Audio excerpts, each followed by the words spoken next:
दोस्तों, ट्रंप को यह उम्मीद नहीं थी कि अमेरिका का ही सुप्रीम कोर्ट ट्रंप के खिलाफ फैसला देगा।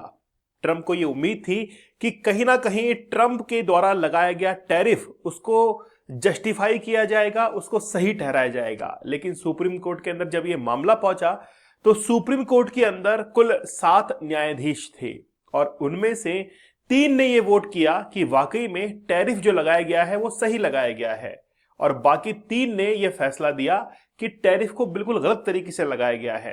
अब बात यह है कि उस बेंच के ऊपर कुल 7 लोग बैठे हुए थे। मतलब यह है कि 3 लोगों ने पक्ष में फैसला दिया, 3 लोगों ने विपक्ष में फैसला दिया, और जब चीफ जस्टिस ने मोहर लगाई तो मोहर यह लगी कि टैरिफ जो लगाया गया है अमेरिका के द्वारा वो बिल्कुल गलत है और देशों के साथ में कहीं ना कहीं इनजस्टिस किया गया है। और ट्रंप को इस बात का बहुत गहरा झटका लगा, लेकिन फिर भी ट्रंप अपने फैसलों से बदले नहीं। ट्रंप ने कहा कि टैरिफ जो चल रहा है वो ज्यों की त्यों चलता रहेगा, हम इसमें कोई भी बदलाव करने वाले नहीं हैं। इसके इतर फिर बात की गई IEEPA, एक एक्ट जो कि 1977 के अंदर बनाया गया था। जज साहब ने यह कहा कि टैरिफ का इस्तेमाल इमरजेंसी के अंदर होना चाहिए, नेशनल सिक्योरिटी के लिए होना चाहिए, ना कि नॉर्मल डेज के अंदर केवल रेवेन्यू को कलेक्ट करने के लिए। आपको जानकर ताज्जुब होगा जब जज साहब ने यह कहा कि टैरिफ के तहत आपने लाखों करोड़ों डॉलर जो है इकट्ठा कर लिया होगा, तो फिर जवाब यह आया कि हमने कोई लाखों करोड़ों डॉलर इकट्ठा नहीं किया है, हमने केवल सैकड़ों डॉलर जो है वही इकट्ठा किया है, इसके अलावा ज्यादा नहीं किया है, और वो भी अमेरिका के ही पक्ष में कहा है। कोई भी दलील ना चली और सुप्रीम कोर्ट के अंदर ट्रंप के खिलाफ फैसला यह सुनाया गया कि यह जो टैरिफ लगाया गया है वो ठीक नहीं है, इसको अब बंद कर देना चाहिए। लेकिन जस्ट उसी के बाद में ओवल हाउस के अंदर एक प्रेस कॉन्फ्रेंस की गई और फिर वहां पर भारत का नाम लिया गया। जी हां, भारत का नाम इसलिए भी लिया गया क्योंकि ट्रंप ने यह कहा कि भारत ने आखिरकार हमारी बात मान ली, भारत झुक गया है हमारे सामने। कुछ इसी अंदाज के अंदर ट्रंप के वो बयान थे। और फिर बात आ गई भारत और पाकिस्तान के सीज फायर की। हम लोग बड़ा विस्तार से जानेंगे कि आखिरकार ये एक्ट क्या है 1977 के अंदर जो अमेरिका के अंदर लाया गया था, और उसके बाद में कई सैंक्शंस की बात वहां पर की गई कि वो जो सेक्शंस है उसका इस्तेमाल करके अमेरिका वापस से टैरिफ का गेम जो है वो देशों के साथ में खेल सकता है। लेकिन सुप्रीम कोर्ट ने हाल ही के अंदर जो फैसला अपना सुनाया, उसके बाद में अमेरिका के अंदर बड़ी हलचलें तेज हो गई हैं। देखिए डोनाल्ड ट्रंप क्या कहते हैं। It is my great honour to have just signed from the Oval Office a global 10% tariff. मतलब बात यह की गई है कि अब आगे आने वाले कुछ समय के अंदर सभी देशों के ऊपर 10% टैरिफ अमेरिका के द्वारा लगाया जाएगा। दर्शक दीर्घा को यह मैं बता दूं कि टैरिफ होता क्या है। टैरिफ एक ऐसा टैक्स है जो कि कोई भी देश अपने ही देश के अंदर जो सामान बन रहा है उसको प्रोटेक्ट करने के लिए यह टैरिफ लगाया जाता है, ताकि दूसरे देश से जो भी इंपोर्ट होकर कोई भी प्रोडक्ट आ रहा है उससे कहीं भी कोई हानि जो है, कोई भी इंपैक्ट उसी देश के अंदर बनने वाले किसी प्रोडक्ट के ऊपर ना पड़े। इसीलिए दूसरे देश से इंपोर्ट होने वाले प्रोडक्ट की प्राइस बढ़ाने के लिए इस टैरिफ को लगाया जाता है। तो अमेरिका को यह लगता था कि अमेरिका के जो प्रोडक्ट्स हैं वो अमेरिकन के लिए है, सबसे पहला अधिकार अमेरिकन का उनके ऊपर है। अगर किसी दूसरे देश ने सस्ते प्रोडक्ट अमेरिका के अंदर भेजना शुरू किए तो अमेरिकन जो प्रोडक्ट्स हैं उनको बहुत ज्यादा नुकसान होगा, और इसीलिए टैरिफ लगाया गया था। तो अब डोनाल्ड ट्रंप ने यह अनाउंस किया है कि आगे आने वाले समय के अंदर हम लोग फ्लैट 10% टैरिफ जो है वो लगाने वाले हैं। अब बात यह है कि इंडिया और यूएस के बीच में हाल ही में एक ट्रेड डील जो है वो 23 फरवरी को साइन होने के लिए जा रही थी, और उससे पहले ही रिसेंटली सुप्रीम कोर्ट ने अपना फैसला सुनाया और supreme court of the United states striking down, मतलब ये जो पहले फैसला था उसको कहीं ना कहीं स्ट्राइक डाउन कर दिया गया है। Nothing changes, they will be paying tariff. मतलब डोनाल्ड ट्रंप ये कह रहे हैं कि कोई भी चेंज नहीं होगा जनाब, जो टैरिफ दे रहा था वो यूं ही टैरिफ देता रहेगा। भारत के ऊपर पहले 100% टैरिफ लगा हुआ था, उसको 50% किया गया, फिर 18% किया गया। अब हो सकता है आगे आने वाले समय के अंदर वो 10% तक पहुंच जाए। द सुप्रीम कोर्ट, अब देखिए सुप्रीम कोर्ट के अंदर जो डिसीजन आया उसके अंदर आप देख सकते हैं कि उसको चीफ जस्टिस के द्वारा हेड किया गया था, जिनका नाम है जॉन रॉबर्ट।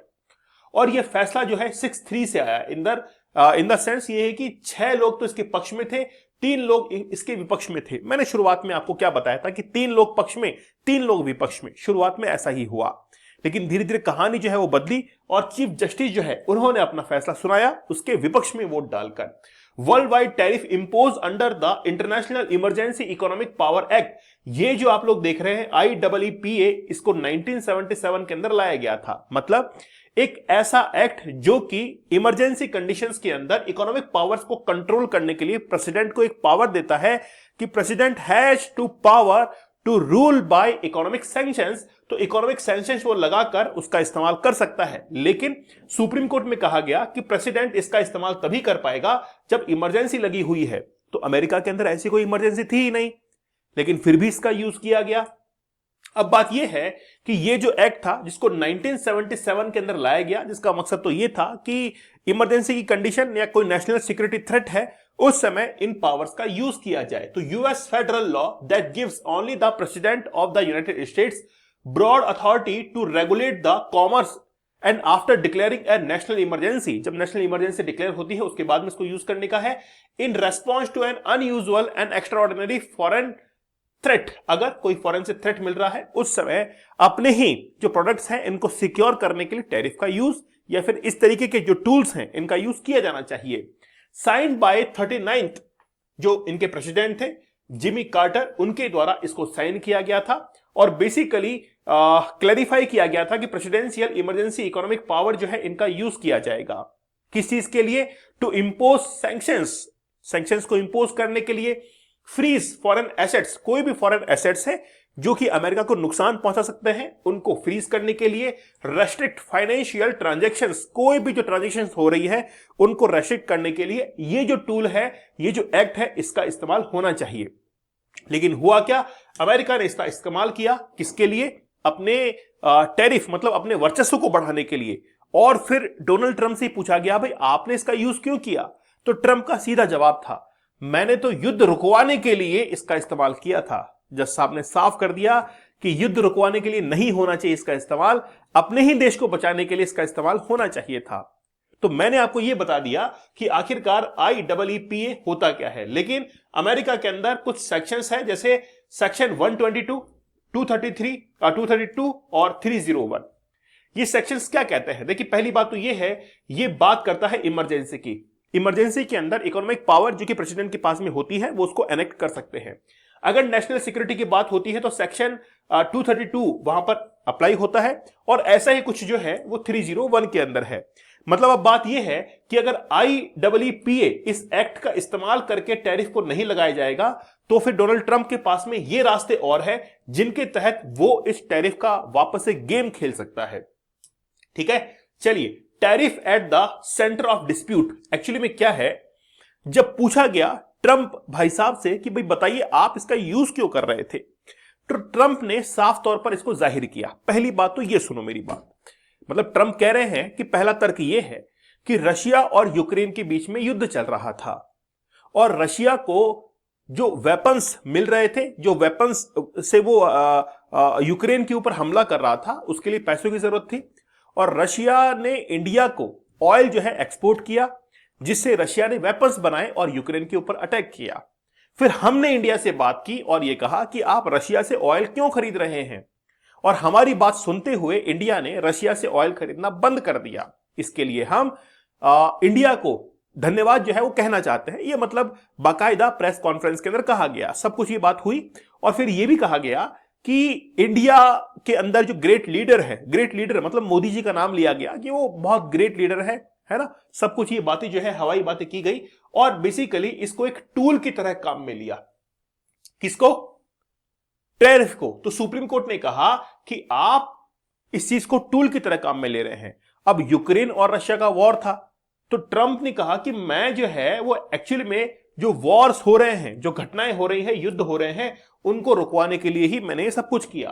तो ट्रंप ने यह दावा वापस से दोहराया कि पिछले साल टैरिफ का इस्तेमाल करके भारत और पाकिस्तान के बीच जो है युद्ध को रोका था। ट्रंप ने कहा कि भारत पाकिस्तान के बीच युद्ध चल रहा था, 10 विमान गिराए जा चुके थे, वह युद्ध शायद परमाणु युद्ध में बदल जाता। मैंने दोनों देशों से कहा कि अगर आप लड़ना चाहते हैं तो ठीक है, लेकिन आप अमेरिका के साथ व्यापार नहीं कर सकते हैं। मतलब ट्रंप ने कहा उस प्रेस कॉन्फ्रेंस के अंदर, भाई आप लोग भारत और पाकिस्तान लड़ना चाहते हैं तो लड़ो, लेकिन हम जो है आगे से आपके साथ में कोई व्यापार नहीं करेंगे। मैंने दोनों देशों पर 200% टैरिफ लगाने की बात कही। इसके बाद उन्होंने मुझे फोन किया। मतलब ये जो फोन वाली बात है यही तो कंट्रोवर्शियल बनी कि आखिरकार फोन किया कि नहीं किया।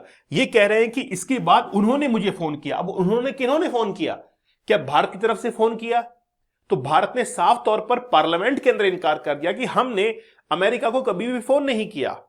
तो इसका मतलब है कि पाकिस्तान की तरफ से ही फोन किया गया और कहा कि हमने शांति समझौता कर लिया है। मतलब यह सीधे तौर पर निशाना है कि पाकिस्तान ने ही फोन किया, इंडिया की तरफ से कोई फोन कॉल नहीं किया। अब बात यह है कि यहां पर कहीं पर भी इंडिया का नाम नहीं था, और अगर वाकई में इंडिया ने फोन किया होता तो इतना होने के बावजूद ट्रंप खुद कहते कि हां इंडिया से भी मुझे फोन आया था, इस बात पर वो जोर देते, लेकिन ऐसा कुछ भी नहीं था। तो जिस बात पर जोर देना चाहिए था उस बात पर जोर नहीं दिया गया। तो सीधे तौर पर बात यह है कि टैरिफ के ऊपर सुप्रीम कोर्ट ने रोक लगा दी है और आगे आने वाले समय के अंदर जो टैरिफ है वो 10% एवरेज सभी के ऊपर लागू हो जाएगा, लेकिन अभी उसमें समय लगेगा। लगभग 1 से 2 महीने पकड़कर चलिए आप, और उसके बाद में टैरिफ जो है वो नॉर्मलाइज होगा और फिर से व्यापार बढ़ेगा। लेकिन ट्रंप का यह कहना गलत था कि मैंने इसको एज ए टूल यूज किया है देशों के बीच युद्ध रुकवाने के लिए।